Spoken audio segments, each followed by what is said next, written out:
The story starts with a rumor about a madman who creates chaos wherever he goes. Two guys say he has hollow eyes and disappears after every fight, only to show up elsewhere. He's always fighting, but it's like he has no will to live. He often mumbles, "I've survived again," as if he's chasing something he can't define. He isn't after fame or money. He used to be a prince from a fallen kingdom. This mercenary wanders alone in a far-off snowy land looking for a place to die. Soldiers spot him, but just stand back and do nothing. All he seems to want is to self-destruct. His name is Yuri Braille, and the third prince has completely tarnished his name and kingdom. Fast forward 10 years, and we find an 18-year-old Yuri at a casino, playing cards with wild energy and feeling like luck is on his side.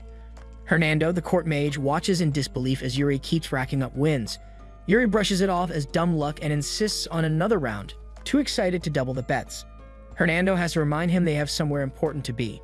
Just then, a group of guys blocks their path, accusing Yuri of cheating. Furious, Yuri asks if they even know who he is. The men laugh at his royal claims and say they won't hold back. When they insult his family and mention the Empire, Yuri loses it. He flips the table, throwing the room into chaos. Everyone freezes as he steps over the broken glass. He calls them alley trash and loudly states his name, warning them he'll rewrite their lives. One dude screams as blood flies out, and Yuri takes them down. After that whole mess, Yuri tells Princess Katrina he's late for a meeting with her dad and gets a message from a pigeon.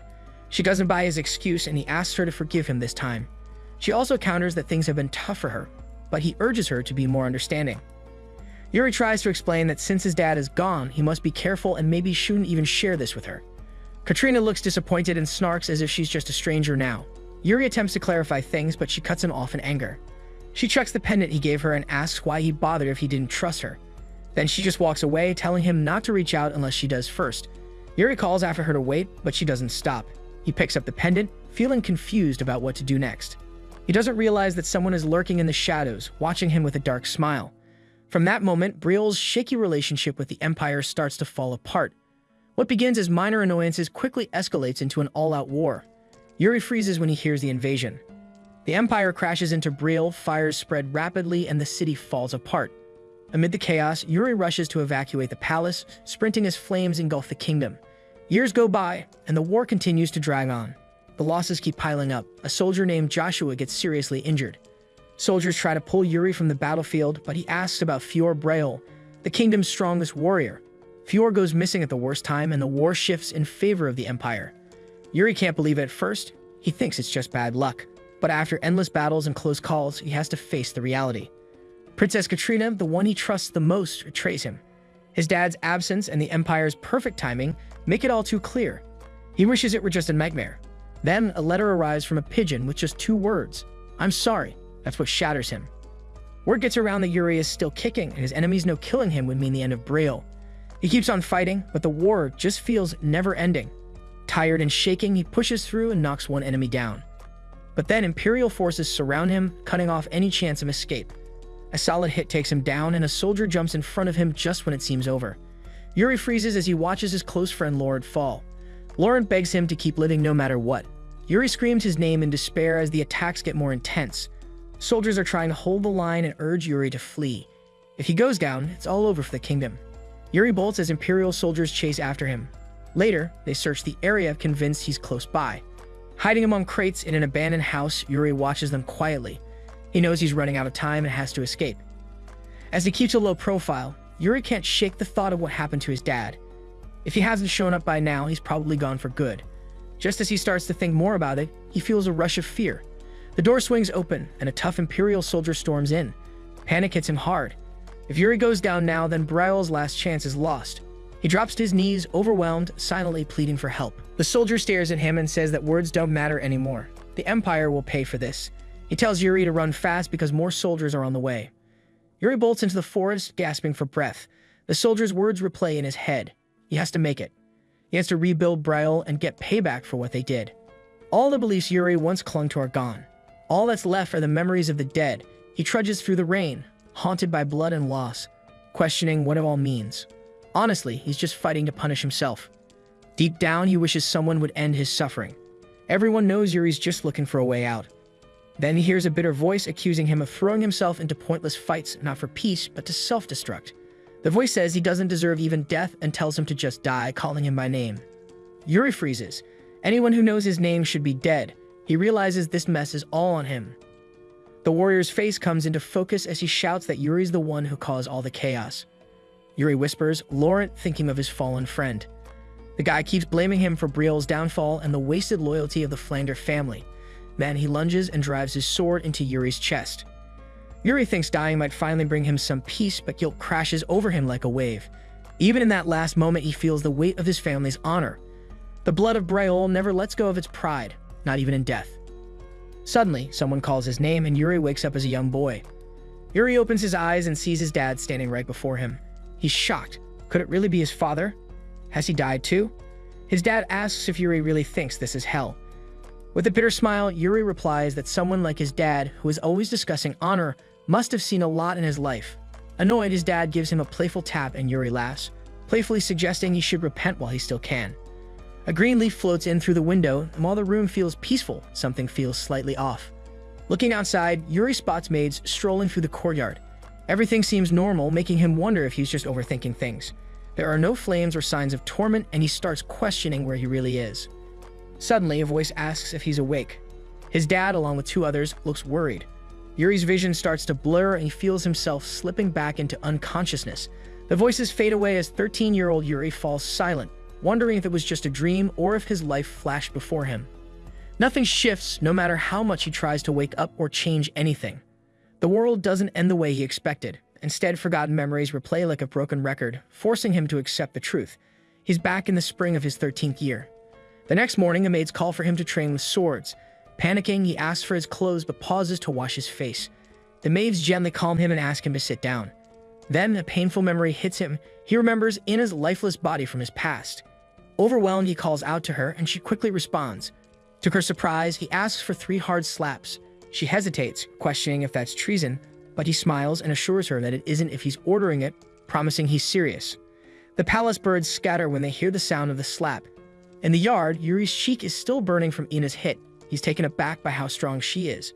As soldiers walk by, no one notices his bruise, not even Bernard. During training, he stays quiet, offering no advice. Yuri remembers a time he visited Bernard's office. Back then, Bernard told him he had a lot of natural talent but wasn't doing anything with it. He said if Yuri had put in more effort, he could have been a real asset to the kingdom. Instead of motivating him, those words just pushed Yuri to rebel. He became lazier and Bernard eventually stopped teaching him, leaving them to spar silently. Now he feels weighed down by regret. This time he wants it to be different. During training, he speaks up, asking for real lessons and no more easy treatment. From now on, he's all in. Bernard looks a bit surprised but agrees. He grabs his wooden sword and says it's time to get serious. Without warning, he launches a fierce attack. Yuri attempts to slow things down, but Bernard holds nothing back. Yuri has to defend himself. He has his stance right and tries to keep up with Bernard's power. Each hit comes quick and sharp, showing Bernard's true talent. Yuri is shocked by how intense it is and finally gets what real training feels like. By the end, he's completely worn out but feels satisfied. He knows what serious practice means and believes he'll pick things up quicker. Lying on the ground, he raises his hand to the sky, hoping his hard work will pay off soon. Bernard stands close by, watching silently, surprised at how much Yuri has changed. Suddenly, Ina comes rushing in, calling for Yuri and saying the king wants to see him. Confused by the sudden request, Yuri looks at Bernard, who also seems taken aback. Ina mentions that Count Johannes and his son have arrived at the palace. Yuri freezes and the Count's son, Got Barkvar, flashes in his mind. He is the one who betrayed the kingdom in his past life. Anger bubbles inside him and he turns to Ina, asking coldly where God is. At the banquet with the royal family and Count Johannes, Yuri is sitting across from the guests and many of them can't help but notice he's different now. The king cracks a joke saying Yuri must have eaten something special and the Count laughs, saying he wants some of that for his son too. The king mentions how clever the boy is and the Count smiles, saying he still has much to learn. Got Barkvar admires the second prince but freezes when he catches Yuri's icy glare. The second prince leans in, curious about what's happening between them. Yuri coolly replies that Got once stabbed him in the back. The second prince raises an eyebrow and Yuri adds that he can't forgive a traitor. The second prince grins, saying Yuri is warm and forgiving, clearly doubting he's truly angry. Yuri stays silent, but inside he's burning up. Like before, he watches Got act all proud, making him sick. Got feels the heat of Yuri's gaze and gets irritated, though he doesn't quite get why. His expression hardens with anger as Yuri keeps pushing his buttons. Yuri isn't going to let Got keep pretending. He's ready to put him in his place. No night will bring shame to the kingdom again. He thinks back, wondering if Got's betrayal was fueled by jealousy even back then. Yuri asks Got, half mocking, if he's really that good with a sword. Got hesitates, admits he knows a little, and then asks why Yuri's bringing this up. Yuri tells him the kingdom doesn't need those narrow-minded knights. Got, clearly nervous, replies that he's not even a knight yet. Yuri reminds him he will be soon, and Got just mounts quietly. Then, out of nowhere, Yuri challenges him and rushes in, shouting for a fight. Got jumps in shock and calls him a coward for attacking so suddenly. Yuri keeps pushing forward, landing a solid hit that catches Got off guard. Got screams and pleads for him to stop talking about honor and rules, but Yuri drops his sword and charges at him again. He kicks Got hard, sending him crashing to the ground. While Got cries out in pain, Yuri stands above him, thinking about how he betrayed the kingdom and sold out his dad's name to the empire. Yuri questions what makes his dad, a respected knight and count, worthy of that title. Got looks confused and has no answer. Yuri asks again, this time with sarcasm, as if it's such a tough question. He wonders if Got is scared of following the same path again, but in Yuri's mind it's already decided that Got will have to face the truth this time. With Got still silent, Yuri insists he won't let any knight forget what their duty really means. He presses once more about where his father's power comes from. When Got can't reply, Yuri calmly tells him to look at things more clearly and suggests he should consider it. Got walks away in silence, leaving Yuri pondering how much could change from this point on. Meanwhile, the second prince wonders if Yuri's skills are for real or just a front. Yuri asks if he really thinks he'll lose, and the second prince smirks, admitting he does. Yuri is taken aback by that answer and is a bit annoyed if that's how he sees him. The second prince chuckles and calls Yuri the kingdom's biggest troublemaker and gambler, which irritates Yuri. He firmly states he won't be like that anymore and tells his brother to quit causing trouble too. The second prince stares at him in shock, wondering if Yuri has lost it or is changing.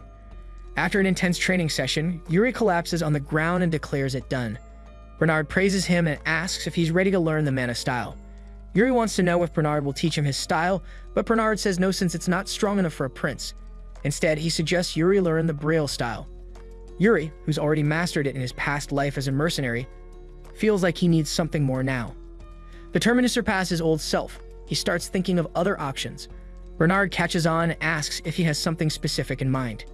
Yuri asks him to help find someone from the royal guards who's got real talent and can teach him something new. Bernard thinks momentarily and suggests Jared, a knight with some serious skills. Yuri repeats the name, trying to recall it. Then it hits him. He met Jared during the war in his past life. Back then, Jared seemed average, but somehow managed to survive a bunch of battles. Yuri remembers Jared kneeling on the battlefield, blaming himself for never using his skills correctly. In a chaotic scene surrounded by fire, both felt helpless with their worn-out abilities. Shaking off those memories, Yuri decides to take action. That night, he heads out to wake Jared from his lazy routine.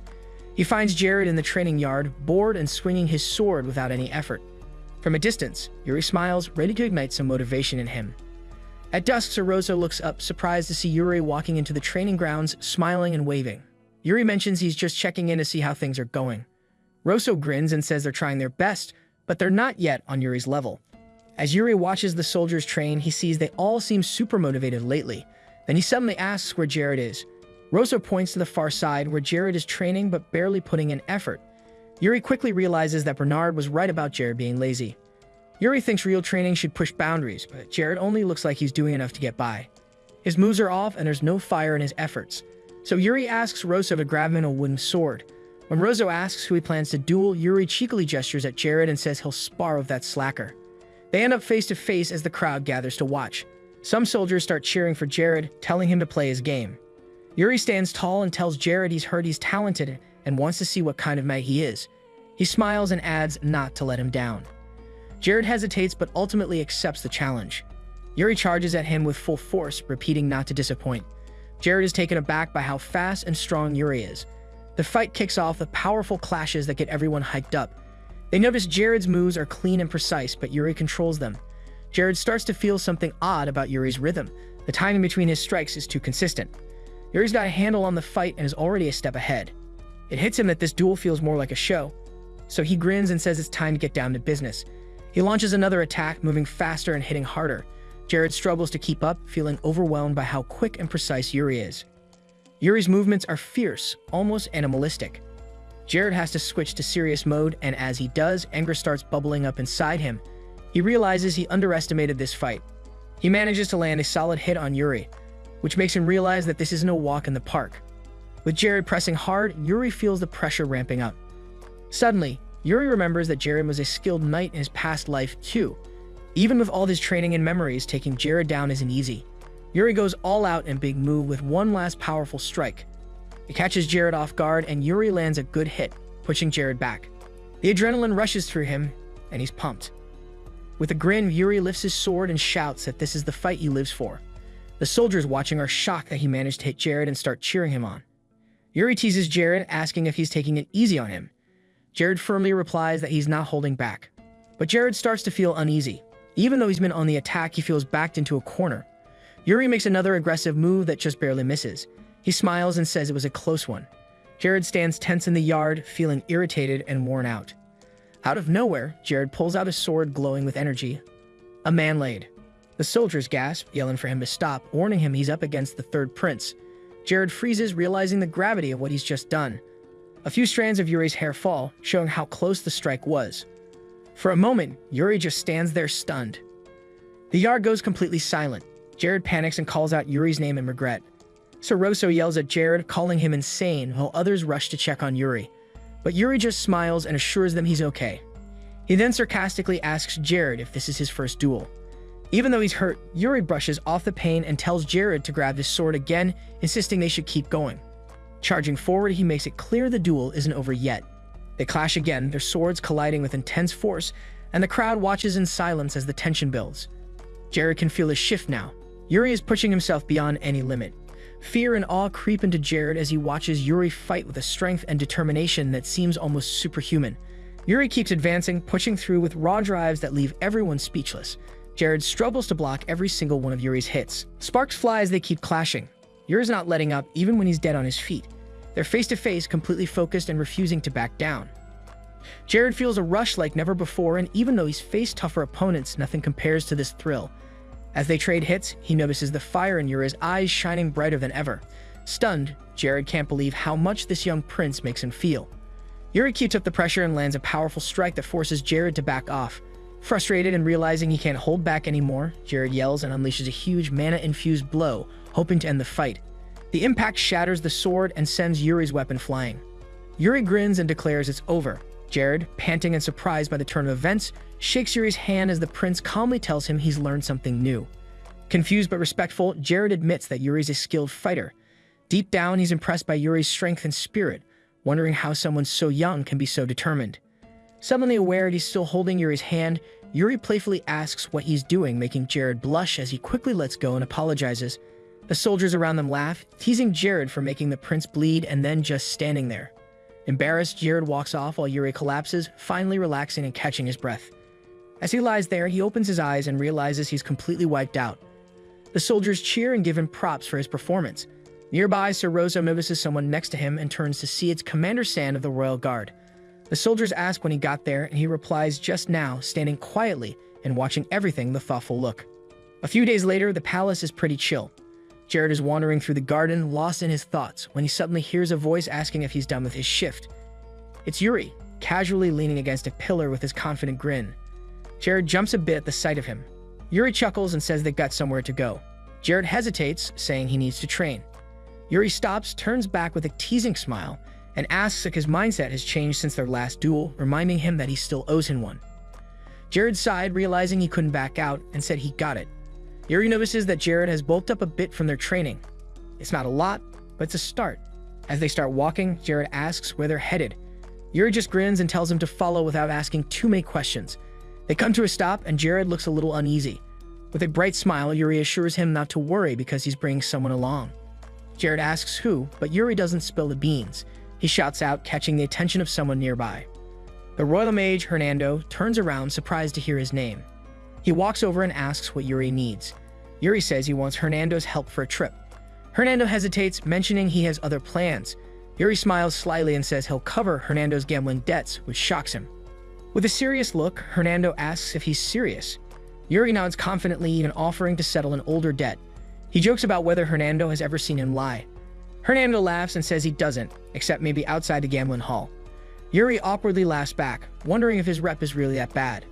Yuri makes his promise again and asks Hernando to join them. Hernando agrees, but only if Yuri signs a contract, pulling one out dramatically. Yuri looks at him blankly, annoyed that a mage would treat a prince this way. Out of the blue, he asks Jared to be the guarantor. Jared shouts in shock, asking what he means, but Yuri insists. Confused, Jared reluctantly goes along with it. Hernando gets excited and says they should leave right away. As the three of them gear up for the trip, Jared asks again where they're headed, especially since Yuri chose both a knight and a mage. Yuri pauses momentarily and coldly says they're off to Sword Mountain. The three of them head down a hidden passage under the palace. Surprised it even exists, Gerard asks Yuri what's at the end. With confidence, Yuri says it leads to the Mountain of Swords.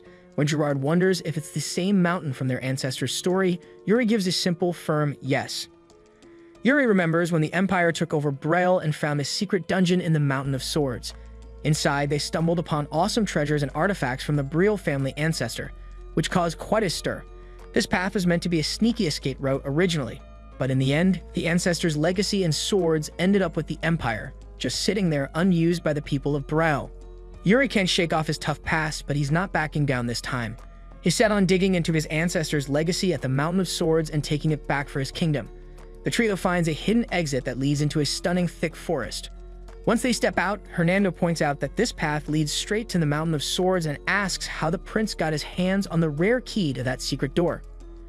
Yuri remembers stumbling upon a key tucked away in the study, just like in his last life, where he paid a hefty price for not using it right. He snaps at Hernando, telling him it's none of his business. Suddenly, Hernando yelps in pain after getting snagged by some sharp leaves. Yuri tells him to watch out and warns that the plants are dangerous, urging him to stick close. As they keep walking, Hernando looks at Gerard and asks quietly if he thinks Yuri's eaten anything weird lately, curious about the prince's odd behavior. The prince tells Hernando and Yuri to pick up the pace. Hernando can't help but comment on how the prince hasn't changed at all. Out of nowhere, Yuri stops them, sensing something off.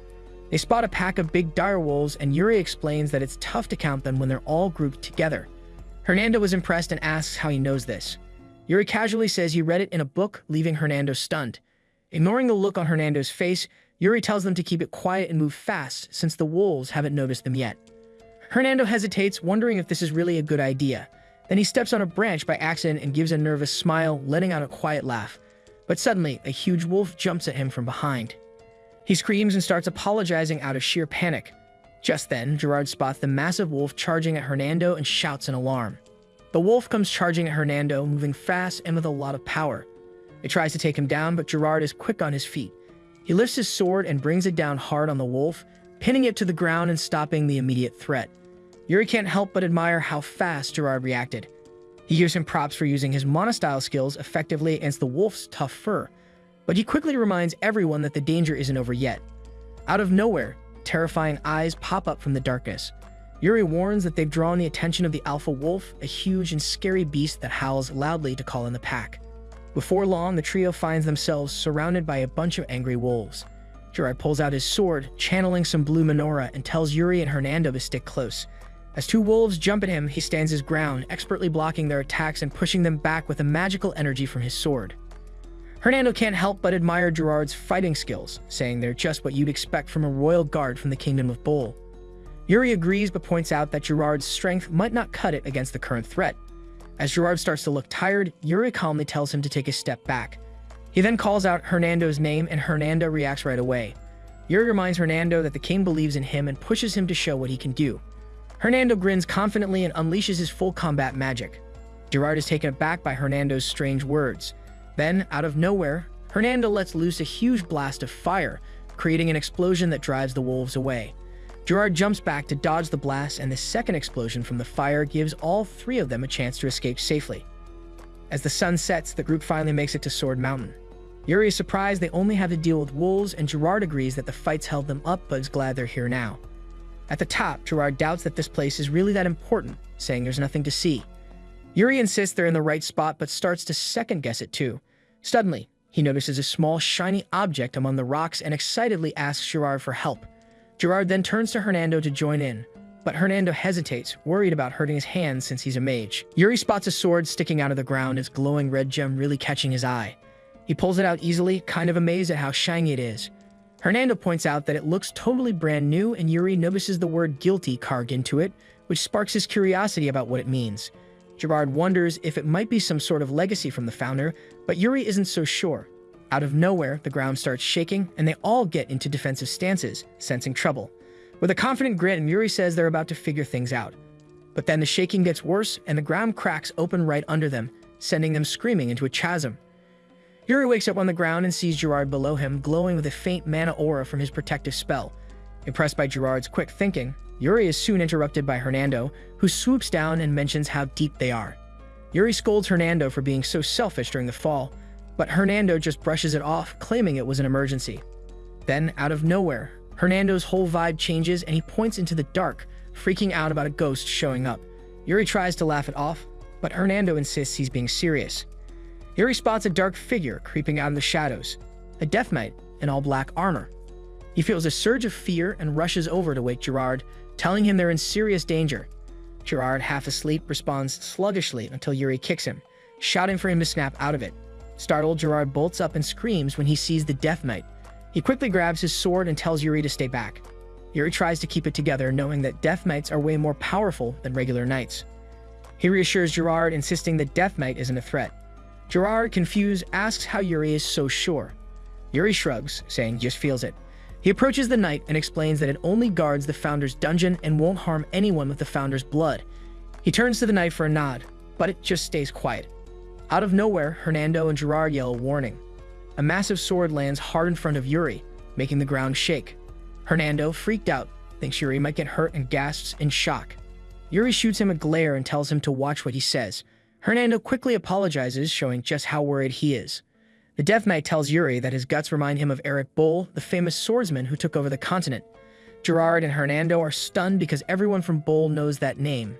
Yuri remembers that Eric Bull was the one who started the Kingdom of Bull. He asks the knight if he was the first to come here, and the knight says that only someone with Briel's blood can use the sword, which means Yuri is one of them. Yuri puts it together that this is Eric Bull's legendary sword and feels bad for having touched it. The Death Knight looks at Yuri and calls him Heir of Bull. With a tense look, Yuri fires back that he's Prince Yuri Bull, the true-haired Eric Bull, and asks for what's rightfully his. After a short pause, the knight says it's time to do his job and steps up to hand over what Yuri wants. Meanwhile, Gerard, who's hanging back, feels totally confused and wonders how they ended up in the Founder's dungeon with a Death Knight. Yuri calls out to Gerard, wondering why he's taking so long.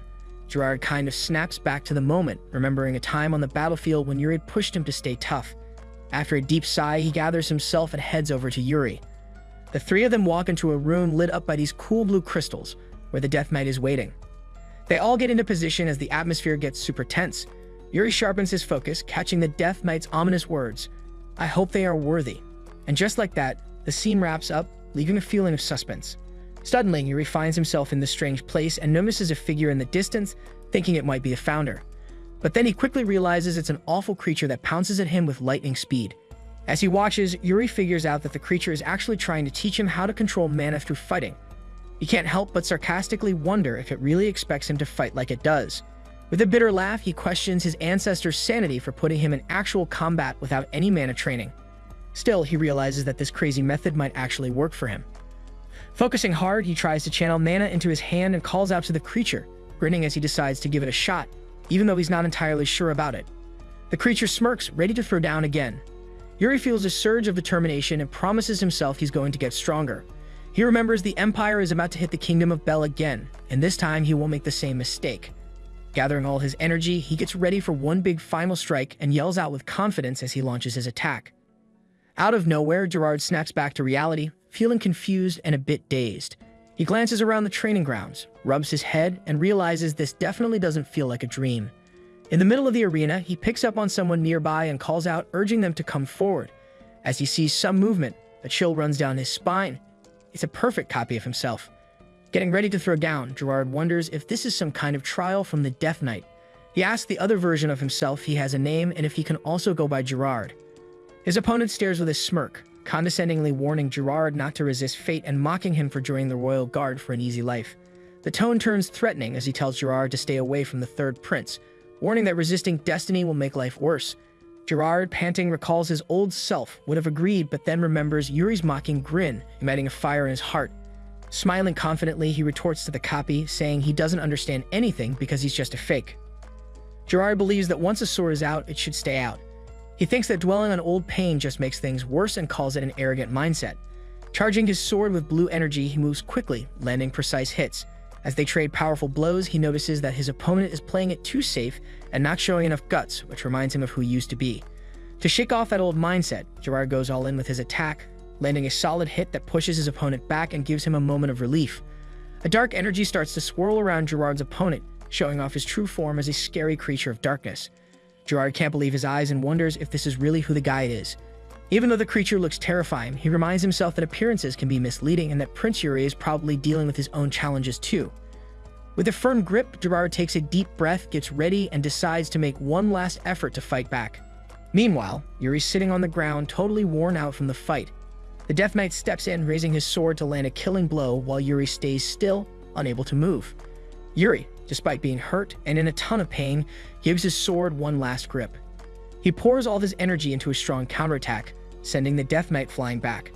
Out of breath and worn out, Yuri takes a deep breath, relieved to have made it through the fight. He realizes how risky the whole situation was but knows that his training really helped him hold on. Throughout the crazy battle, he gets the hang of the new mana style and starts to regain his sword skills, strength, and confidence. Suddenly, he notices his opponent fading away and realizes this means the trial's time is up. Yuri snaps back to reality, surprised to see Gerard and Hernando looking at him with concern. Gerard asks if he's alright and the other Gerard gives a nod, saying he is. The Death Knight then makes a sarcastic remark about Yuri's nice dream. Feeling a bit lost, Yuri asks what just went down. The Death Knight explains it was a trial set up by Eric for whoever would be the next in line for the Ball bloodline. Yuri remembers that the Empire destroyed the Mountain of Swords and that no Brial had ever made it there before. He wonders if Eric used that mana style, and the Death Knight just shakes his head, saying no. The Knight tells Yuri that Eric's final gift is a technique he created by mixing his knowledge with an Eastern style. He confirms that Yuri is the first one to inherit it. The dungeon only opens when the time is right, which means Yuri needs to tap into this hidden power. When Yuri asks when that moment will come, the Knight says that's something Yuri has to figure out for himself. Curious, Yuri asks what the technique is called, and the Knight tells him it's called Soul Severance. The Knight then asks Yuri to kneel as he gets ready to pass down his ancestors' legacy. Yuri kneels, ready to accept it. The Knight places his hand on Yuri's head and tells him to never back down from his enemies, stressing that he needs to act based on his own beliefs. Yuri promises to keep this in mind and to carry on the Ball family's duty until the end. The Knight holds Yuri's head firmly and reminds him how the Brial family values their honor even in death. That's their promise. The next morning, Maid Ina greets Prince Yuri with a smile, pointing out that morning has arrived. Yuri is still tired from last night's sighs. Ina suggests he get some more rest, but he tells her he was up all night at the Royal Palace Archives. Surprised, Ina asks why he went there out of the blue. Yuri coolly explains he was looking for a specific record. He found something big. The founder, Eric Brill, had a brother who ditched his honor and disappeared from history, not even leaving a name behind. Yuri starts to piece together that the guy he forgot about is actually the Death Knight and probably the original owner of his sword. Ina snaps him out of it, reminding him he needs to get dressed for an urgent meeting with the king. When Yuri asks why, she explains it's right after the king talked to Mage Hernando, which made him a bit uneasy. Later, while he's walking with Gerard, Gerard mentions that he'll fill the king in on what happened that day. Yuri questions if that's really necessary, but Gerard insists it's important. The next morning, Yuri's feeling frustrated because he realizes Gerard has told the king everything. Now Yuri finds himself in the throne hall, standing in front of his dad, the king. He asks if he was summoned. The king makes it clear that Hernando told him about Yuri sneaking into the founder's dungeon on Sword Mountain. Yuri sheepishly admits it wasn't planned. The king then asks if Yuri found the sword in the dungeon, and Yuri nods, confirming that he did.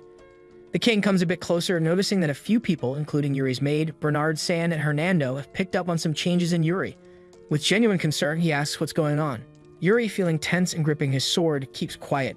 The king, now more serious, pushes him to open up. Yuri takes a step back, prompting the king to ask why. With a grin, Yuri jokes that it's because he's holding his sword too tightly. When the king presses for more details, Yuri hesitates but finally admits he had a weird dream about committing a big crime. The king looks shocked and asks him what the crime was, staring straight at him. Yuri talks to his dad in a calm but a bit tense way. He shares that in his dream, the kingdom of Braille is caught up in a huge war and a lot of people are getting killed. He tries to change things around but just can't. He says that after the kingdom falls, he has to run away with no honor or dignity, and in the end, he meets a really tragic fate. Yuri talks about how when he wakes up from that dream, the blue pendant his mom gave him just vanishes.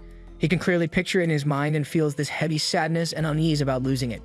He tells his dad that he thinks the dream could have been a warning from his mom about what's coming up.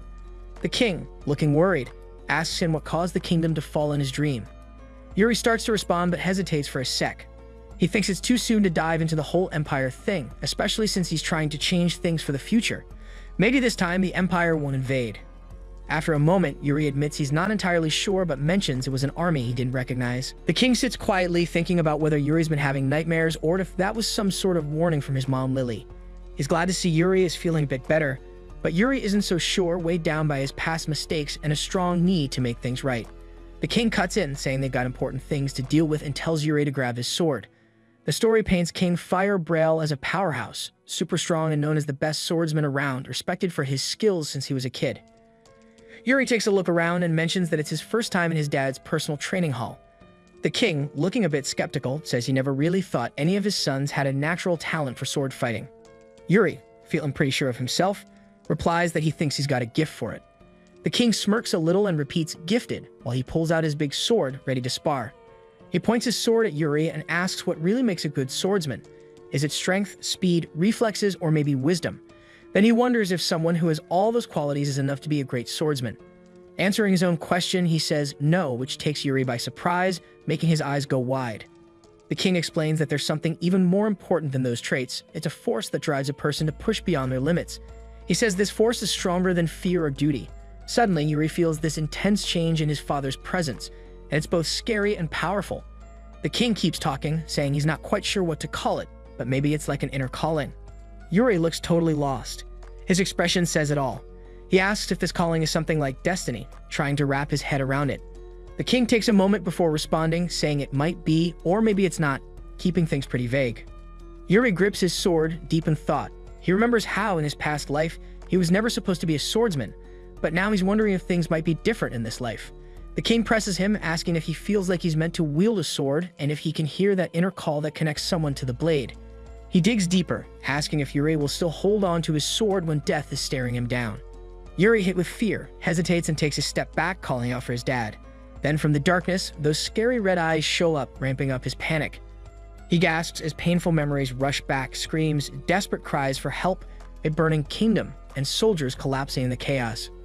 Yuri snaps back to reality, confused and scared. He asks what's going on and hears soldiers shouting that the third prince is here, the last royal left. That only makes him more anxious.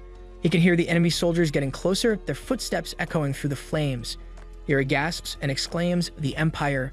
Suddenly, it clicks. He's back in that moment when Braille is falling again. As the kingdom of Braille continues to burn before Yuri's eyes, he wonders what's going on. Suddenly, one of the soldiers of the Empire attempts to take him out from behind, but Yuri quickly blocks the attack like he did in the past. Eventually, our guy manages to overpower the men and cut him down. Soon after, the soldiers of Braille approach and ask him to run away while they hold off the rest of the enemy. They plead with him to run, and while Yuri watches his men get killed, he wonders if his regression was all a dream. He also wonders if Braille is destined to fall in the end without remedy. Amidst the destruction of war, Yuri decides that there's nothing he can do to stop their destruction. The soldiers of the Empire soon ambush him, so he prepares his sword. Regardless of how hopeless things may seem, he reminds himself that he's already made an oath not to fear his enemies. He remembers the words of the Death Knight, which told him to carry on the duty of Braille until the very end according to his beliefs. Yuri charges towards the men with his sword and cuts down several men in front of him. One of the soldiers attacks him with a sword, but our guy manages to block it with his hand, giving him the opening to drive his sword through the soldier. Yuri's clearly exhausted, and there are still many more soldiers to fight. The rest of them assure him that he's a dead man walking, and they tell him to surrender. However, Yuri angrily declares that the people of Braille do not discard their honor even in the face of death. His sword lights up and he leaps towards the soldiers, hell-bent on carrying on the duty of Braille until the end. Suddenly, Yuri returns back into the hall with his father, still muttering his creed to carry on until the very end. His father tries to shake him out of his dream and asks him if he hears his voice. When Yuri doesn't respond, his father calls out to him loudly, and our boy finally comes back to normal. When Yuri sees his father, he starts blabbering about a black army and looks around frantically. His father calms him down and assures him that what he just saw was not real. Our boy soon calms down and he begins to tremble as he takes a look at the sword in his hand. Eventually, King Fior confesses that he may have been wrong. He tells Yuri that he will in fact wield the sword. This statement catches our guy by surprise, but a smile develops on his face because of what his father said. He affirms his father's words and states that this is the decision he's made. However, when King Fior's face tenses up, our boy wonders why he suddenly has that look on his face. It almost looks like his dad is worried that he'll get killed shortly or something. To calm him down, our boy taps his father's hand and assures him that he doesn't have to worry so much. King Fior looks at the boy in surprise, but Yuri just tells him he can handle it since he's a genius. This causes a smile to develop on his dad's face, so he smashes his fist into our boy's head. Shortly after, Bernard notices our boy stepping out of the palace with a smoking bump on his head. Amused, he asks Yuri who developed the masterpiece on his head, so our boy tells him it's his father's handiwork. Bernard is amused that King Fior handled the boy harder than usual today, but he also tells him that this doesn't mean he also won't drill him hard during today's training. Our boy accepts his fate, and he suddenly recalls that Bernard has stayed in Braille because of his father. Suddenly, he asks Bernard if he had truly stayed in Braille on the condition of a duel with his father, and Bernard affirms that. Eventually, our boy asks him if he would also stay if he asks him to, even if he doesn't get to duel with his father. Surprised by the question, Bernard frankly tells him he wouldn't and laughs, leaving our boy stunned by the level of his heartlessness. However, after enjoying a good laugh, the trainer asks Yuri why he'd like him to stay. He eventually suggests that he can stay if Yuri can show him something that can convince him, such as the swordsmanship of his ancestor, Eric Braille. Confused, our boy asks Bernard if he's asking him to teach him the founding king's sword technique, and Bernard affirms that he's very interested in it. Regardless, Yuri tells him he can't do that, and he considers that it makes sense that someone called the Sword Demon would ask him such a thing. Bernard explains that he's aware that it may be possible that our boy hasn't mastered it, so Yuri confesses that he hasn't. However, he states that the reason he can't teach him is not because of that, but because it would be of no use to him. Yuri brings out his sword and explains that the famed sword technique is one that deals with the mana method. This intrigues Bernard, and he confesses that he's not heard about that before because mana methods are usually used to reinforce sword techniques. Our boy agrees that this is the reason he can't teach him the technique, because he'd just be getting half a whole package. Intrigued, Bernard tells him he's still interested in learning it, much to Yuri's surprise. Bernard states that he'll stay in Braille if our boy will teach him the technique, even if it's just half of a sword technique. He's pretty certain there's still something to get out of it, even if it's just half. That pleases Yuri, so he agrees to teach him as long as he holds up his end of the bargain and stays in Braille. Bernard agrees and asks him to perform a demonstration of the technique, so our boy gets right into action. His sword soon lights up with mana, and he prepares to show the soul's severance technique. Before he does it, Bernard informs him he was going to stay in Braille regardless of if he made him this offer or not, and Yuri almost has a stroke. Cheerfully, Bernard explains that King Fior had asked him to continue working here for at least 10 more years. Shocked, Yuri stops his attack because he realizes he's just been swindled. However, Bernard asks him if he's not going to attack, then prepares to attack him instead. Annoyed by the situation he's put himself in, Yuri launches an attack and demands to know why he's just telling him that. Later that evening, our boy returns to his chambers. As he recalls the vision he saw, he realizes the future is changing. The future that's coming seems to be different from the one where Braille was destroyed, especially because Bernard is staying back in Braille. The funny part is our boy didn't even do anything to ensure Bernard stays. He realizes that he was overwhelmed by the responsibility of changing the future, and he's glad things are finally changing slightly. He promises himself that he'll stop the Empire this time regardless of what it costs him. Suddenly, Yuri turns to his side and sees Anna looking at him. She overheard him talking to himself and tells him not to get into trouble with whatever he's planning. He wonders what he's talking about, so she reminds him of the meeting he has tomorrow. Our boy doesn't even know he has a meeting, so she angrily reminds him that he has a Senate meeting. Apparently, King Fior had said he has to attend this time, and she wonders if Yuri had not been told. Yuri begins to panic, so Ina explains that the meeting is tomorrow morning and she had heard that most of the senators will be in attendance. Suddenly, she grabs his hands and tells him she's certain that there will be scary and stubborn people there. She has these weird puppy eyes, and she cautions him not to punch people or get in a fight while he's there. Surprised, Yuri assures her there's no need to worry because he doesn't act in that manner anymore. Regardless, Yuri asks if he's certain and demands that he promise her he won't cause trouble, so our boy promises her. The next morning, the senators gather round the table for a discussion, and our boy is in attendance. When one of the senators angrily slams his hand on the table, our boy realizes Ina was right when she said annoying people will be here. The person that is causing a disagreement from the beginning of the meeting is a fat-looking fellow named Gernard Jiktari, the Duke of Uges. Duke Gernard's disagreement is that it's not proper for a prince to learn a mana method that hasn't been approved yet. This meeting should be a time where they discuss how to manage the kingdom, but has now become a place where these men come to challenge the king's authority. Yuri looks to the empty chair where his father should be and realizes why his father doesn't attend these meetings. Meanwhile, Duke Gernard states to the others that it'd be better for Prince Yuri to learn the Braille method instead. However, one of the other senators wonders what the heck he means by the method not being approved when the founding king left it behind. Regardless, Drenard asks him how they can really be certain about this, so the previous senator asks him if he's doubting the prince's words. To speak diplomatically, Drenard explains that they need to be sure about these things and explains that they're just worried about the prince. Eventually, our boy tells Duke Drenard that he's touched that they would organize a full meeting just to deliberate on his mana method. Our boy recalls that Drenard was a traitor who quickly bowed down to the Empire's emperor as soon as Brielle was overtaken. To him, Drenard's words are worthless. Suddenly, Duke Drenard asks another senator named Captain Sand, the captain of Brielle's royal guard, what his thoughts are about the matter. After hesitating for a while, Captain Sand confesses that he can't make any conclusions yet.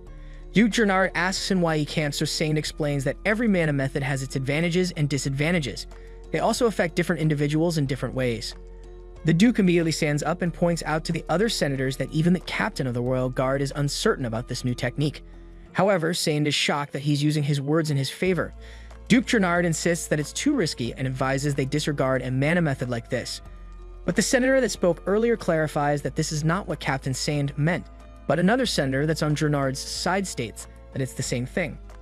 This other senator states that the Duke is worried that the mana method is harming their prince, so the others keep quiet for a while. Yuri wonders what the heck is going on and realizes this isn't good. Eventually, the others begin to agree, and it seems that Drenard has gained the upper hand. But the issue is that a person can switch to another mana method if they just recently started learning it. However, because of the battles our boy experienced in the Founding King's illusion, soul severance has taken root in his core. The only problem is that he'd be unable to explain all that to them, so he wonders what he should say. Suddenly, one of the senators, a bearer named Calcio Arancha, tells them that Yuri's words seem convincing enough. The statement surprises the rest, so Calcio asks how many of them have fought an orc before. Several people around the table begin to murmur and look at Calcio with odd expressions. Suddenly, Duke Drenard asks Calcio who he is and what his title is, so Calcio stands up to introduce himself. When Calcio mentions that he's a free baron, Drenard loudly wonders if a free baron was really let into the Senate meeting. However, Calcio takes no offense and states that he didn't want to come either, but a count named Sidor asked him to come. The mention of Count Sidor's name surprises Yuri. He recalls that Count Sidor was the frontier lord guarding Brielle's border, and he's a lord who has lived his life on the battlefield. Although he was also famous for never attending noble events, so it's interesting that he sent a representative to the Senate. One of the senators asks Calcio why Count Sidor would suddenly send him to the Senate, so Calcio retorts that Sidor doesn't need to explain himself to them. However, he points out that seeing high-ranking nobles sit here and play politics allows him to understand why Count Sidor sent him. His statement annoys some of the senators.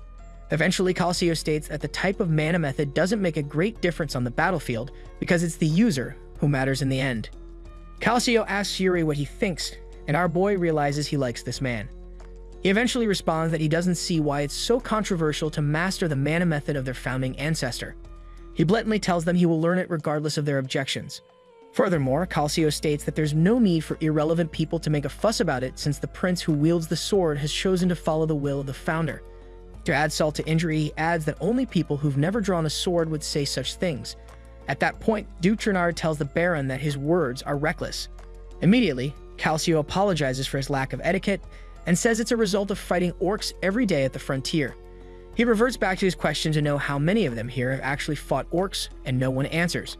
Calcio asks them if they think that monsters actually care about mana methods, and after some hesitation, one of the senators replies that he can't accept Calcio's point regardless.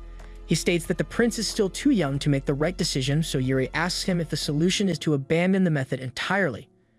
Furthermore, our boy asks the senator if he knows that doing so is even possible. Eventually, Calcio points out that the prince doesn't seem to want to give in, and it's not like they can extract his core by force. The senators begin to fume, so Calcio points out that there's no point to all this. He asks Yuri if he agrees, and both of them smile at each other. Calcio points out that everyone here is just stressing the prince out because they seem to have lots of free time. Annoying, Drenard blurts out that it's rude to say such a statement. He points out that the frontier has been quiet these past few days, and the military is just getting unnecessary funding. But before he finishes his statement, Calcio tells Drenard that it seems he's not read the daily reports of the soldiers dying at the borders. He informs them that 4 of his men died on the day he left, and he covered the corpse of a friend who had breakfast with him that morning. He reminds them that orcs don't rest but only live for combat and slaughter. The entire table goes silent, and Yuri starts to think about orcs. Suddenly, our boy recalls from his past that there was a border issue with a place called the Klein Duchy around this time.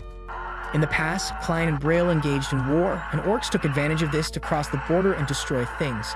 He wonders if things have changed. Suddenly, Yuri asks Calcio about Klein, and that surprises him. Our boy explains that he knows that Klein's army is stationed around that part of the border, so Calcio explains that their forces retreated all of a sudden. Our boy asks about the towns at the border, so Calcio informs them that the people there were either killed or taken as slaves by orcs. It pains Yuri that the timing of this situation has overlapped, and he declares to them that the Duke's third son has caused trouble for them again. Everyone turns to him in shock, but our boy doesn't say anything else. He soon stands up and explains that he believes they've done enough for today. When Gennard asks why, Yuri explains that there are more important things to address instead of wasting time over his mana method. Later that evening, Calcio goes back to his lodging and reports all that Yuri did to Count Setter. He mentions that there are rumors that the prince is now a different person, so Count Cider asks him what he thinks. Calcio states that the boy has a good look in his eyes, so Count Cider tells him to look into the third prince. Even though there hasn't been much revealed about the boy, Count Cider tells him to investigate as much as is necessary. After they end their meeting, Calcio looks out his window. He considers how peaceful things are going when soldiers die daily at the borders. While looking, he sees someone walking around in a cloak and figures out that it's Yuri. However, that doesn't make sense to him. Meanwhile, Hernando walks alongside the prince and he states that they've been able to sneak out of the palace unseen just as he requested. Hernando seems excited and explains that he used to run away from home a lot in his teenage years. When Jared starts to whisper, Yuri wonders why he's so excited since he can leave the palace whenever he wants. But Hernando considers this different from the usual times because it feels like they're with excitement. He asks Yuri if they're going to do something bad. Confused, our boy tells him they aren't and states that he wouldn't be the person he'd call if he wanted to do something bad. That sounds disappointing to Hernando, so he asks Yuri where they're going. With a grin, our boy explains that they're going to the biggest illegal casino in the capital. That confuses Hernando since our guy had just said that they don't do bad stuff. Regardless, our boy explains that he's not going to do anything bad. When Hernando hesitates that he gets blackout drunk when he goes there, our boy makes it clear to him that he's doing all this for Brielle. It surprises Hernando and he realizes that Yuri has thought this all through. Like a pony horse, he jumps as he leads his way to the casino. Yuri remembers that from his past life, there were several people who caused a huge commotion. One of these people is a big moneylender who is also the leader of the underworld. Another one is a business titan who built the most prominent merchant guild on the continent. The last person is a legendary assassin who beheaded the leader of the underworld and took over from him. That single action instilled so much fear throughout Brielle. In the present, our boy heads to the casino to meet with the top moneylender of the underworld while he's still alive named Goryo. Goryo steps out to meet the prince and he explains that he's honored to have him visit. Yuri is amused the man knows who he is, so Goryo states that he knows he's the third prince and he recognizes the royal mage. Our boy tells him he made a wise decision to come see him personally because he didn't come here to gamble. This surprises Goryo, so he offers that they find somewhere to have a chat. When they go in to sit, Hernando begins to panic and he asks Yuri what he means by saying they're not here to gamble. However, Yuri tells him to be quiet and Goryo soon asks him if he's here to borrow money since he's not here to gamble. Yuri confesses that he came to borrow money and he plans to invest the money he borrows from him. Goryo assumes he wants to create his own private fund and he guesses that the prince must be aiming for something greater since he didn't go to a bank for the sea capital. However, Yuri tells him to stop interrogating him, so Goryo apologizes for his rudeness. Eventually, Goryo asks him what he plans to use the money for, so our boy explains that he'll purchase Magranja, a specialty spice from the Klein region. He explains that he's doing this because the demand will far outweigh its supply. Confused, Hernando asks Yuri what he's talking about, but this information intrigues Goryo. Goryo admits that Magranja is essential in making luxury fragrances, but he doubts that it's worth investing capital into. Regardless, our boy states that it'll soon be worth it. Hernando recalls that he has heard about the unrest between the Klein Duchy and the orcs, but he knows that's not enough to cause a spike in spice prices. He wonders what the prince is up to, and Goryo realizes that this boy isn't the same prince that the people in Brielle are talking about. It's clear Yuri knows something he's not saying, and our boy soon asks Goryo how much he's willing to borrow him as an investor and not as a prince of Brielle. Moments later, Goryo gives our guy a promissory note to sign, and he gladly does. When they leave the casino, Yuri leaves after borrowing a large amount. However, Hernando tells Yuri that it's not fair that he didn't give him a heads up that this was what they went there for. But our boy explains that he might have dragged him straight to his father if he had told him the truth. Eventually, Yuri tells him they're headed to the Merchant Guild because he has to make a request there. Apparently, Mugranja is already an item that brings profit, but the alchemist who knows how to produce it was the first to be killed in the Civil War. When that happens, Mugranja will fetch any price on the market. Soon after, they reach a shady-looking building, and our boy knows he can't entrust something so huge to just anyone. However, Hernando panics because the building looks so shady, but Yuri just goes to knock. Our boy calls for someone named Elaine Wood, but Hernando protests that he should leave such business to an established merchant guild. Soon after, Elaine Wood steps out, so Yuri introduces himself as the third prince of Brielle. Meanwhile, Hernando laments because of the trouble they've gotten themselves involved in. It surprises Elaine that the Prince of Brielle would come to meet her, but Yuri simply tells her he wants to entrust a task to her. Moments later, they head home and Hernando respectfully asks the prince if he's lost his mind. Yuri points out that he's freely talking to the prince like that, but Hernando reminds him that he just put so much money in a failing guild. However, our boy knows that Elaine may be struggling right now, but she will soon be known across the continent. Also, unlike Goryo, who pretends to be trustworthy but resorts to vile methods when pushed into a corner, Elaine treats her words as sacred. As Yuri grins because of his plans with Elaine, Hernando is certain he's gone cuckoo.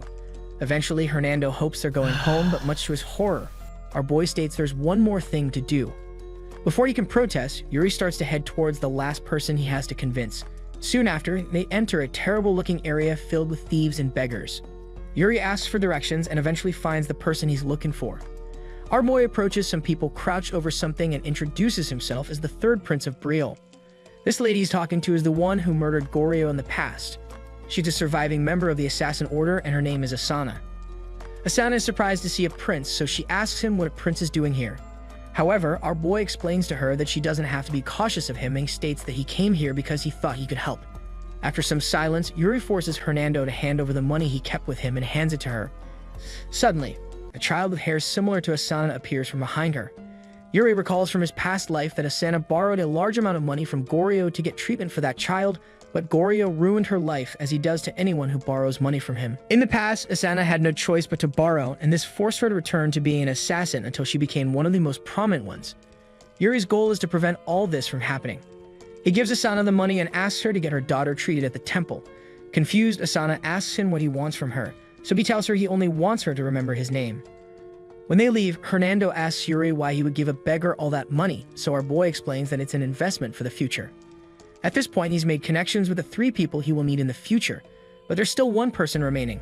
While they're walking, our boy asks Hernando what vision he saw in the founding king's tomb. After some silence, Hernando laughs that he saw a vision of gambling. Apparently, he played a game with his life on the line in the Barthlegas casino in the Empire. It excites Hernando, but Yuri thinks he must have a screw loose in his head. Regardless, he asks Hernando to keep what they did today a secret. The next morning, King Fior summons Hernando and mentions that he heard that he went out with Yuri the previous day. Hernando affirms, so the king asks him to tell him what happened. Eventually, Hernando explains that the prince convinced him to leave the palace with him and they went to a casino. The king asks if the prince gambled there, so Hernando says he did. The king is intrigued, so Hernando adds that it turned out that the prince wasn't so good with card games and lost all the money he lent him. The king asks him what happened after, so Hernando explains that the prince was interested in how people live their lives, so they checked out the people. Finally, the king asks if they came back after that, and Hernando says they did. Intrigued, the king remains silent and finally asks Hernando if he plans to attend the ball. Hernando gladly says he will, so the king points out that he thought he wasn't interested. However, Hernando explains he changed his mind because it's been a while since he's danced. Meanwhile, our boy continues his training with Bernard and gets his behind whooped as usual. Suddenly, Yuri notices something and points at the maid, telling Bernard he's pretty popular. Bernard is confused, so our boy explains that the maids have been glancing at him. When Bernard turns around, he finds the maid blushing as they look at him. Our snarky boy jokes that Bernard will have to attend the ball because there seem to be many people there waiting for him. However, Bernard states that he's not interested. Eventually, Bernard tells our boy that he was right about the sword technique of the founding king. He has realized that there's no specific form in the technique, so Yuri reminds him that he told him that the technique requires one to just move with the flow. It confuses Bernard that a mana method can also be a sword technique, but he proposes that he watch the prince fight in a real situation so he can study it. Eventually, he tells Yuri that he's improving fast and he's getting better with handling mana, which is a surprise. Yuri feels slightly guilty, but he knows this change happened because he was trying to eradicate the trace of the Braille method he learned in his past life. However, Bernard asks him not to rush himself because he's worried about him. Our boy is surprised, so Bernard tells him he's moving way too fast for his age, and his body hasn't grown enough to accommodate that. Regardless, our boy smiles and assures him he'll find a way to balance it all. He soon suggests they keep sparring. Bernard is surprised he still has energy in him, but our boy suggests they spar with real swords this time. Inside of him, Yuri knows he does have much time to get stronger. As they prepare, Yuri proposes a bet where Bernard will have to attend the ball if he manages to attack him successfully, but Bernard refuses. Our boy asks why, so Bernard states that he's going to win anyway, so there's no need. It annoys Yuri that he thinks so little of him, so our boy says they'll see who wins. He rushes to attack Bernard, but eventually loses. A few days later, the ball is organized. That evening, the Empire's second prince, Georg of Arnagranzain, arrives in a coach with his little sister, Ekaterina, who's very excited to attend this ball again. She gladly tells her brother that there's someone she wants to meet. That evening, at a grand and luxurious palace, someone had asked Prince Yuri for his opinion of the venue's appearance. Yuri responded somewhat hesitantly that he felt it was excessively extravagant and overly decorated. Anna responded with a gentle smile, telling him she thought it looked wonderful, and reminded him that he used to love this kind of decoration in the past. She then informed him that she had finished preparing him completely for the ball, prompting Yuri to look at her quietly. Suddenly, Yuri asked Anna to dance with him, which left her surprised and flustered. Yuri explained that he just wanted to practice dancing and he had no one else to practice with except her, making her feel more nervous and unsure. Anna nervously asked if this was really necessary, which made Yuri a bit confused by her odd reaction. With clear concern, Anna asked Yuri if he planned to make her trip or fall, but he quickly and firmly reassured her that he had no such intentions. Then Yuri calmly said he was not teasing her, trying to put her at ease. He stepped closer and told her calmly and with confidence to follow his lead slowly. Anna felt nervous but nodded her head. As they danced, Anna asked if he was mocking her for dancing so well.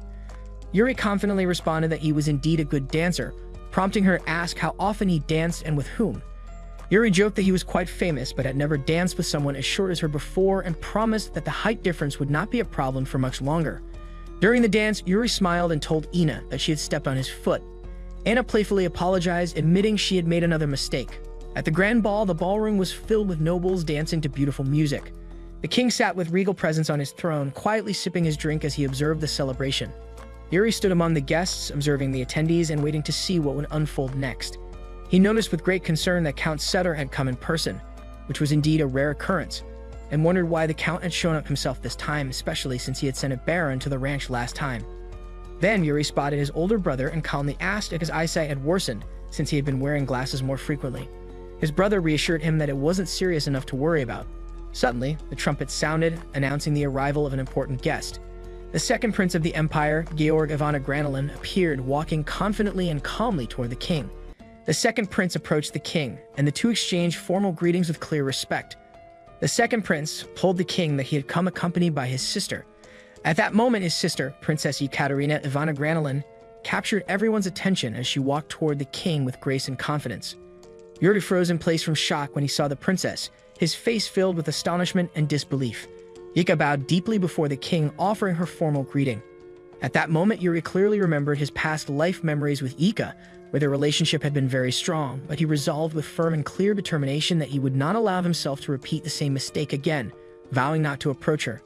Nevertheless, Yuri slowly stepped toward the princess and extended his hand to her in a polite, formal gesture.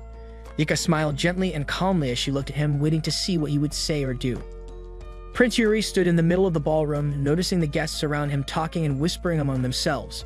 He felt somewhat tense and uneasy, turning slightly to the side and letting out a quiet sigh, trying to maintain his composure. From a distance, Cedric was dancing with one of the guests. As usual, he was not offending anyone, treating everyone with kindness and respect. One of the attendees commented that this was exactly what one would expect from such a kind-hearted gentleman. By contrast, Yuri felt a sense of inferiority as he compared himself to Cedric. A young man approached Princess Yika and greeted her with a smile, inviting her to dance. She agreed with a gentle smile. Yuri watched what was happening with quiet sadness and suppressed anger, feeling upset that he could not control his emotions despite his decision to stay away from the princess. At that moment, the maid Ina approached him with a kind smile and asked if he would like some cake. Yuri thanked her calmly and said he was fine. He then asked if she was tired from working nonstop.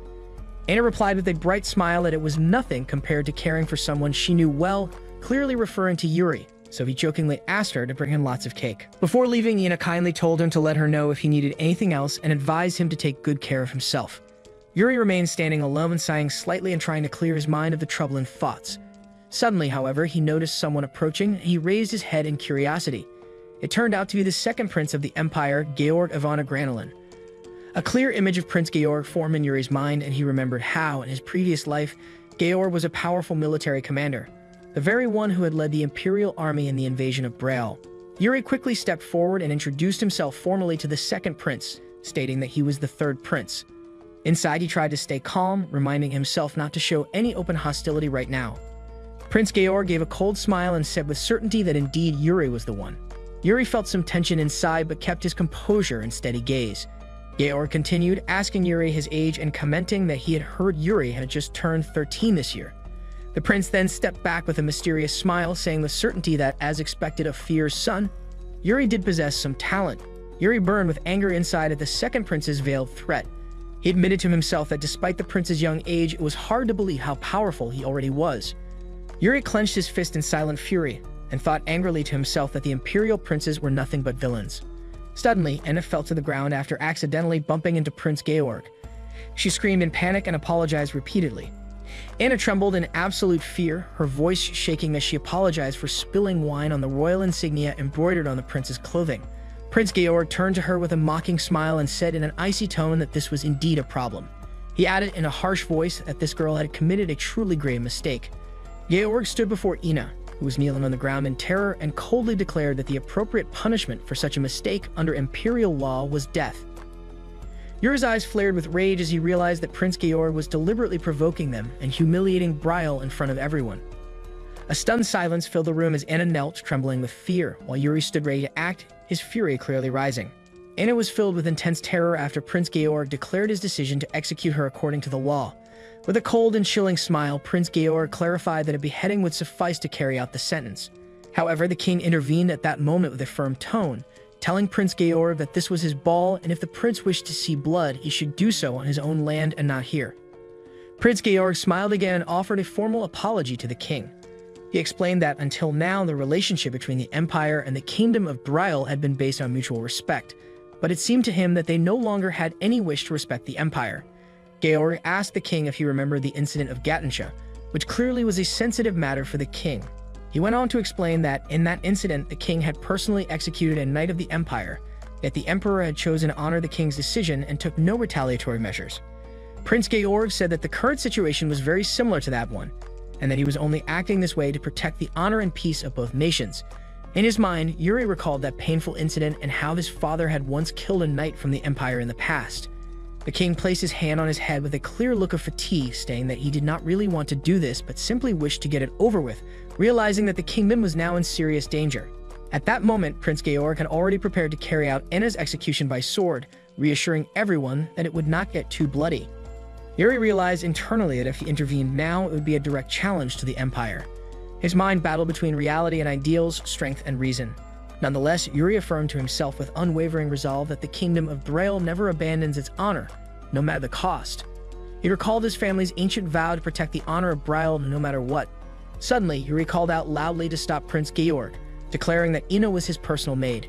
He then clarified, confidently and firmly, that her mistakes were his responsibility, prompting the king to realize he had completely forgotten that detail. Yuri announced to everyone present that he too was a prince and asked them to consider that fact and reconsider the decision to execute Ina. Inside, Yuri admitted that in his past life, he had been nothing but a criminal, and this life he now lived was a punishment for what he had done before. With a firm and resolute gaze, Yuri requested that Prince Georg replace the execution with a trial by combat. Prince Georg laughed lightly upon hearing Yuri's strange request. Then he asked Yuri to confirm his name. Yuri affirmed that his name was indeed Yuri. Prince Georg politely asked for permission to call him by name, and Yuri agreed. Georg then turned to the king and said that the third prince had made a reasonable proposal and that he intended to accept it. He then asked the king if that was acceptable to him. After a moment of silence, the king agreed with a single word, yes, accompanied by a light sigh that reflected the weight of the situation. Prince Georg then explained to Yuri, with a confident smile, that he would not fight personally out of respect for his own status and instead would select the youngest knight of the royal guard to face him, since Yuri himself was so young. Yuri thanked Prince Georg politely, and the prince responded by saying he would see him later, then left, leaving Yuri to prepare for what was to come. Yuri called out to Ina in a calm voice while she was still trembling on the ground from fear. He extended his hand to help her up and gently told her to stand, surprising Ina with his gesture. She spoke with clear nervousness. Yuri placed his hand gently on Ina's back and asked her to go and rest for a while, but Ina looked at him with deep sadness, wondering how she could rest while he was in this situation. Yuri reassured her with a quiet smile and told her not to worry about him. After Ina left, Yuri walked away from the area with calm and confident steps. Suddenly, Yuri noticed Princess Yika sitting alone in the distance, and he was struck with surprise and hesitation for a moment. He stared silently at the princess, repeating her name in his mind without saying a word. But Yuri quickly pushed those thoughts aside, calling them unnecessary and unhelpful. He continued walking away from the scene, heading toward the ballroom exit.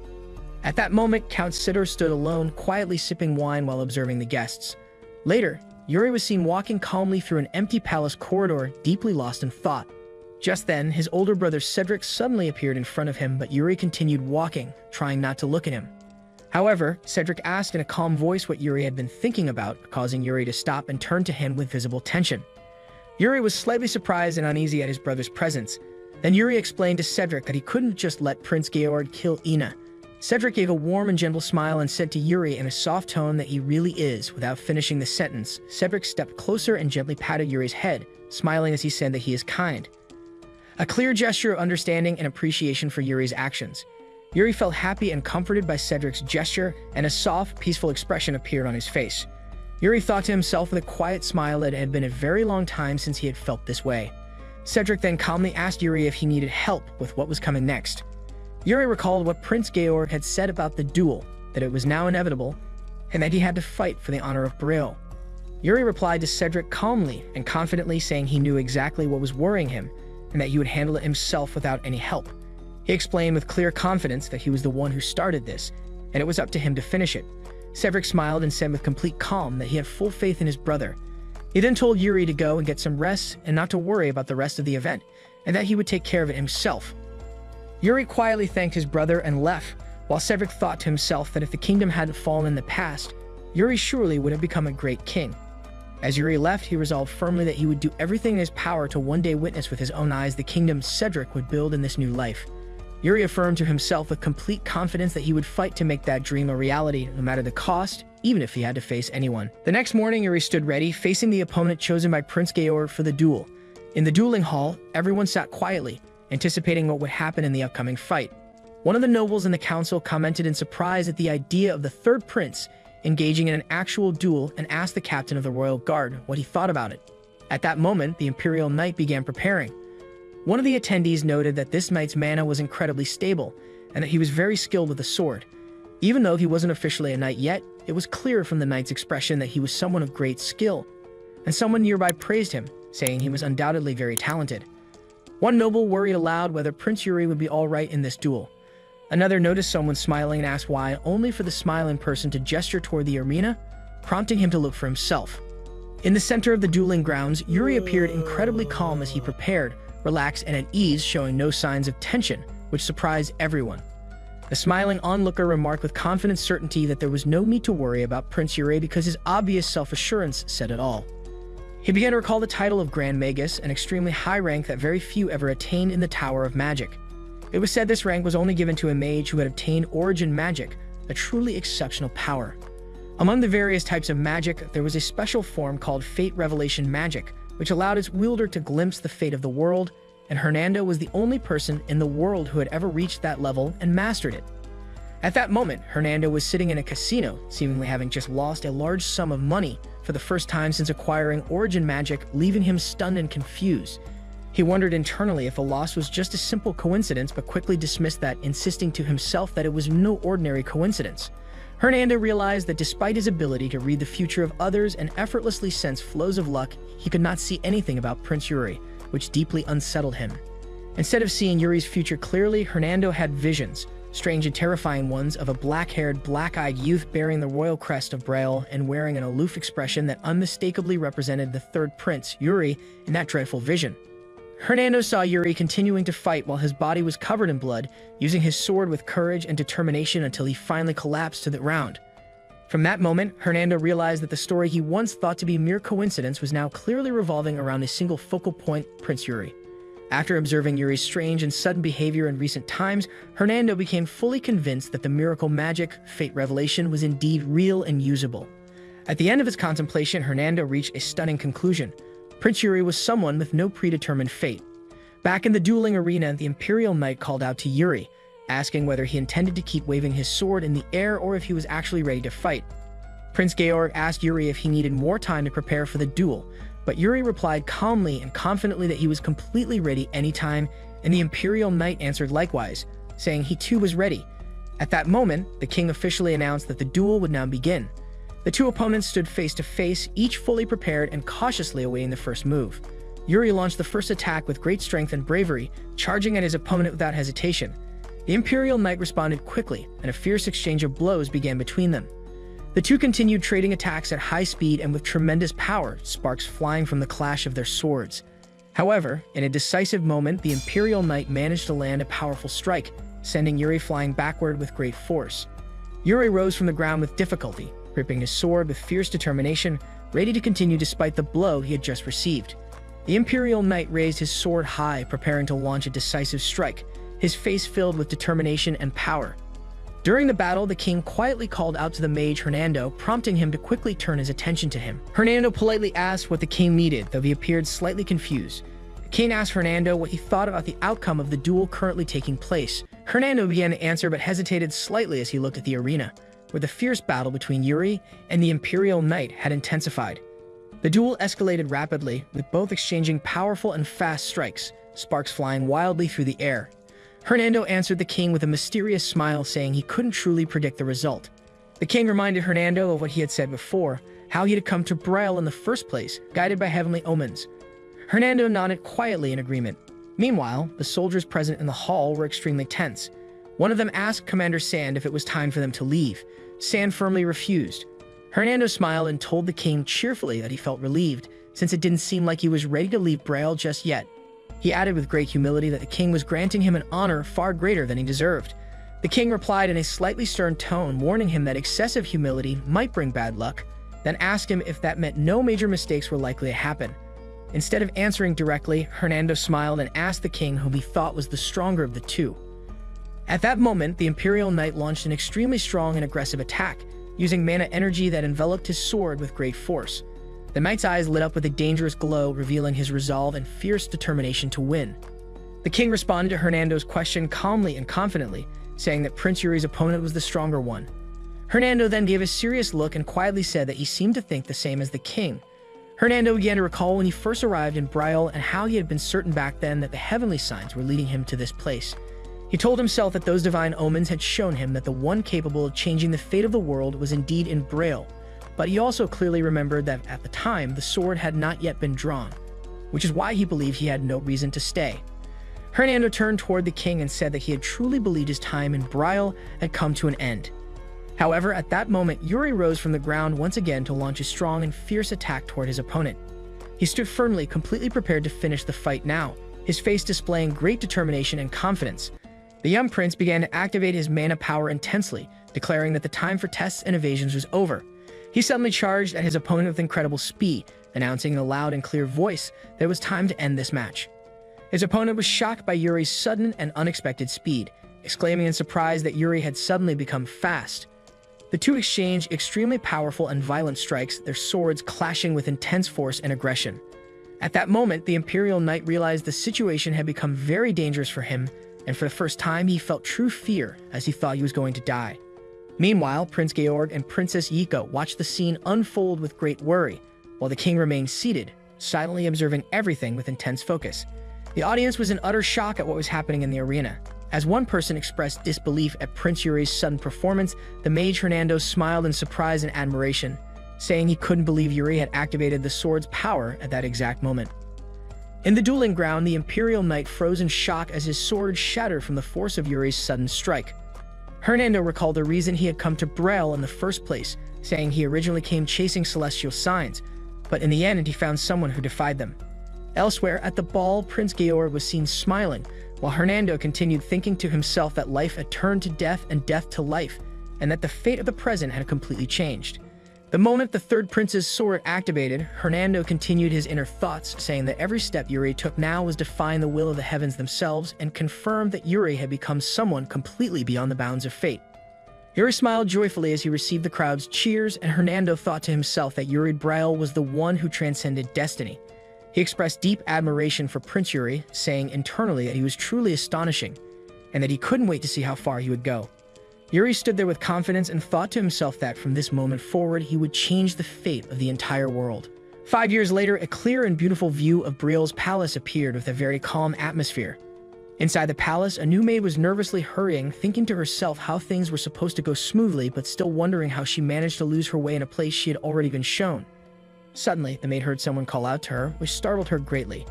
She turned around nervously to the speaker, a young man with a serious expression and black hair, who asked if she was new here. The maid noted mentally that his black hair symbolized Brielle's royalty.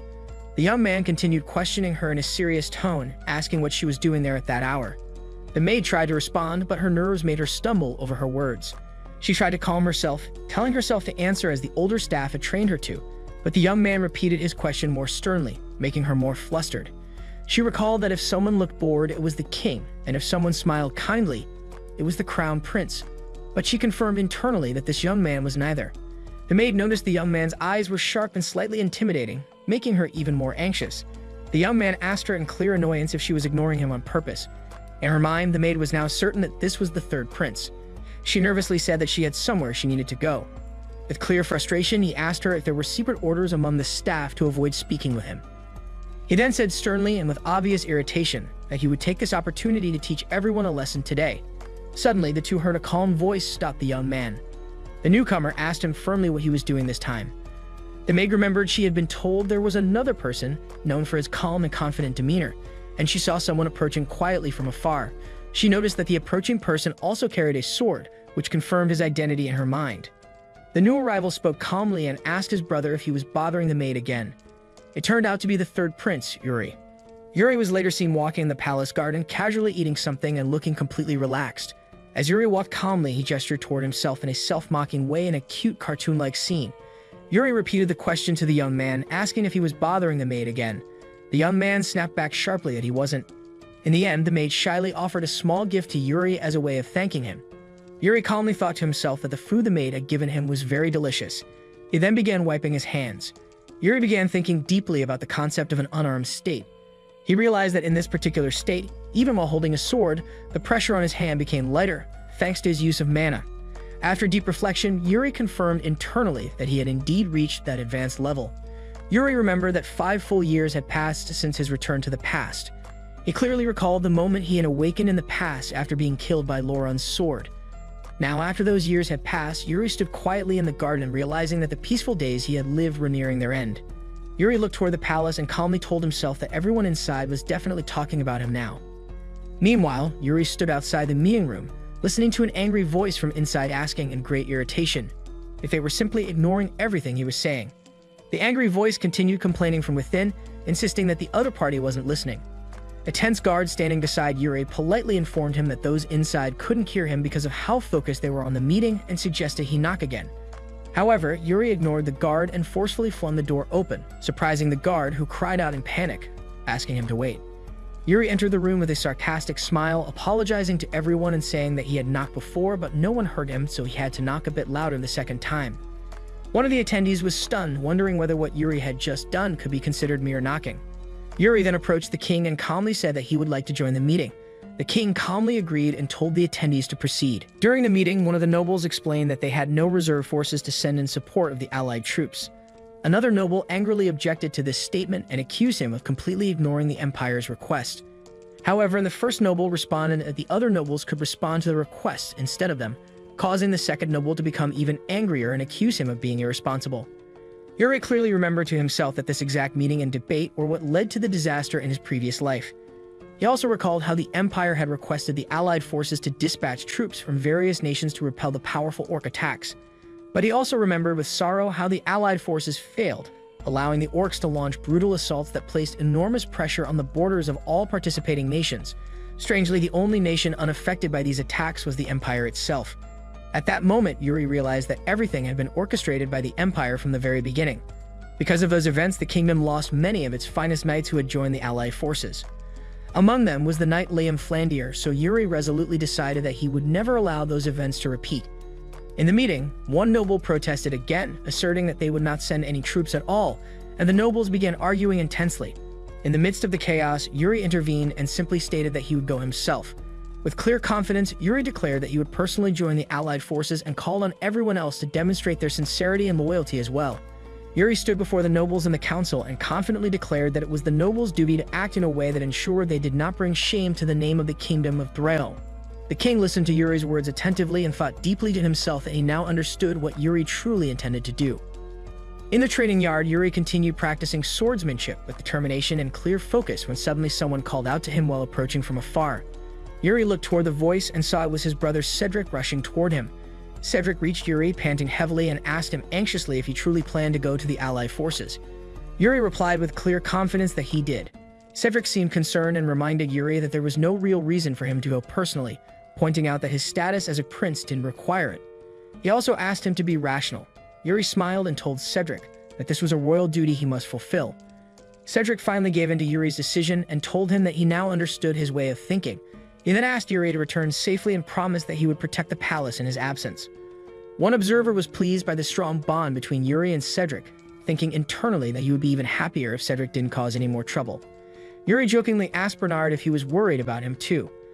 Bernard replied calmly that he wasn't too worried, and that he was confident Yuri would return safely as long as he didn't act recklessly. Yuri thanked him for his generous concern. Bernard asked Yuri to be cautious. Yuri explained to Bernard that dealing with the orcs would be a bit difficult as they were stronger and more despicable than one might imagine. He also warned Bernard about a special kind of orc that carried flags on their backs known as orc and advised him to be extremely cautious when facing them. Yuri added that this type of orc was more ferocious and powerful than the others, making them far more dangerous. Yuri reassured Bernard that he had special ways of handling the situation, prompting Bernard to ask if he already had a specific plan. At that moment, a maid interrupted them by calling out loudly, saying there was a guest waiting for Yuri with something he had previously requested. Yuri confirmed to Bernard that he did indeed have a very specific and highly specialized plan. In the guest room, the deputy head of Elaine's trade guild, Guillermo, sat waiting for Prince Yuri and greeted him respectfully. When he arrived, Yuri immediately asked about Elaine, and Guillermo replied that she was currently traveling and that he was there on her behalf. Guillermo explained that Elaine was still continuing her journeys alone. Despite his suggestions for her to slow down, she said that she was simply doing what she did best. Yuri jokingly asked Guillermo if that was the only reason for his visit. Guillermo smiled, saying that he had brought the item the prince had requested last time. Yuri opened the box and smiled in satisfaction, telling him he had done well. Internally, he felt great happiness that the item he had long waited for had finally arrived. The item inside the box was a set of special daggers known as Elementarian. Guillermo asked Yuri if these daggers were truly valuable, as they looked to him like ordinary decorative blades. Yuri confidently replied that they were indeed extremely valuable. He smiled and explained that these daggers were rare artifacts imbued with very ancient magic. The deputy head of Elaine's trade guild was extremely frightened and shouted nervously that the dagger was moving on its own. Yuri reassured him that he wouldn't die. The deputy nervously asked whether Yuri was controlling the dagger with mana at that very moment. He commented in clear astonishment that he had no idea Yuri was this powerful. Yuri sarcastically answered with a smirk, stating he hadn't just been playing around these past few days. Suddenly, the deputy noticed a change in Yuri's expression and asked him what was going on, but Yuri stated that it wasn't important. Yuri asked the deputy to send his regards to Elaine and to later report how preparations were going for the new guild branch in the Empire. The deputy agreed and left. Yuri lay back on the couch in a relaxed posture, then called out clearly that she could come out now. At that moment, Asana quietly emerged from behind him after hearing his call. Yuri asked Asana what happened with Goryo. She replied that she had delivered the warning exactly as he had asked. Asana explained with a smile that she had left a warning message next to Goryo's head in his bed, which had frightened him terribly. Yuri laughed cheerfully and told her she had done a great job, adding that Goryo never stopped trying to get Elaine's money. After a moment of silence, Asana cautiously asked Yuri if he truly intended to join the United Forces, as she had heard from the servants. Yuri confirmed that he did. Asana asked Yuri to be cautious, and he smiled, saying she was speaking as if he were going alone. Asana was slightly surprised and asked him directly what he meant. Yuri told her that she would be going with him too. Asana gently smiled, asking him if he really thought she could keep up with him in battle. Yuri responded that he trusted she could. Asana then left the room, saying she'd rather go anywhere with him than return to where she came from, and promised to contact him again soon. A few days later, it was the day of Yuri's return to the battlefield, and the kingdom's flags were raised high. Cedric called out to his brother Yuri as he stood before him and earnestly urged him to take good care of himself. Yuri reassured him that he was invincible, promising to raise the honor of Braille high. Cedric smiled and Yuri jokingly told him to take breaks during his studies and not to strain his eyes. Cedric laughed and assured him he would. Cedric hugged Yuri as he sadly bid him farewell and told him he'd see him soon. Yuri replied that he would definitely return. In a later formal ceremony, the king announced that the ceremony would now begin. Yuri stood before everyone with complete seriousness, waiting for the official start of the event. The king asked Yuri if he was feeling nervous, and Yuri stated that he was not nervous at all. The king asked his son to turn and look behind him. Yuri turned around and saw the massive crowd of assembled soldiers whom the king described as precious lives that Yuri must protect. Internally, Yuri felt sorrow, knowing that not all the soldiers would return safely, but he vowed to himself that he would make sure none of them suffered a tragic death like in his previous life. The king asked Yuri if he was confident he could do that. Yuri began to answer that he could, but the king cut him off, stating that if he truly believed that, then he had to bear the responsibility. Yuri felt a strong killing intent directed at him and immediately realized the danger of the situation he was in. He was shocked to discover that his body wasn't responding, that he was completely unable to move. He sensed the danger of something rapidly approaching him and clearly understood that what was coming was death itself. He realized deep inside that he would certainly die if he tried to evade the incoming strike. He began to firmly ask himself if he was capable of withstanding this threat somehow, and he assured himself with strong confidence that he was. At that moment, Yuri unleashed his mana with immense power, manifesting as a bright blue glow. He attacked with all his might, channeling the blue energy in a strike that was both powerful and completely unexpected. Yuri's overwhelming power clashed violently with his opponent's force, resulting in a massive explosion and an intense shockwave. Yuri was surprised to see the king standing before him, smiling confidently and telling him that he had done well. He was startled by what had just happened.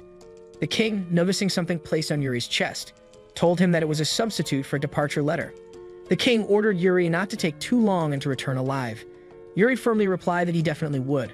After that, Yuri stood before the soldiers and boldly declared that he was the third prince of the kingdom of Briel, Yuri Briel.